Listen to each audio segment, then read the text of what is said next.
ஜோதிட ஆர்வலர்களுக்கும் ஜோதிட மாணவர்களுக்கும் தொழில்முறை ஜோதிடர்களுக்கும் என்னுடைய வணக்கத்தை தெரிவித்துக் கொள்கிறேன்.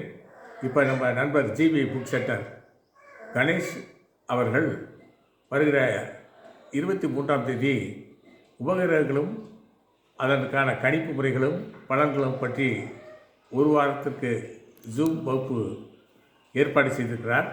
தூமகேது 4ஆம் இடத்தில் இருந்தால் அவருக்கு சொத்து இருக்கும், அதனால் பிரயோஜனம் இருக்கார்.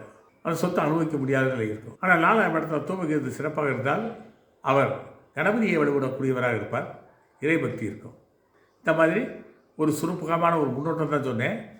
ஒவ்வொரு கிரகத்துக்கும் அது இருக்கக்கூடிய 12 பாவங்களையும் என்னென்ன நன்மையை செய்யும், தீமை செய்யும், அதே மாதிரி 9 கிரகங்களுடன் அவர்கள் சேர்ந்தால் என்ன பலன் கொடுப்பார்கள் என்பதை விரிவாக தெரிந்து கொள்ள வரக்கூடிய 23ஆம் தேதி நடைபெற இருக்கும் ஜூம் பயிற்சியில் சேர்ந்து ஒரு வாரம் நல்ல முறையில் அனைத்தையும் கற்று வரக்கூடிய அன்பர்களுக்கு தெளிவான பலன் சொல்லி நல்ல பேர் எடுக்குமாறு கேட்டுக்கொள்கிறேன்.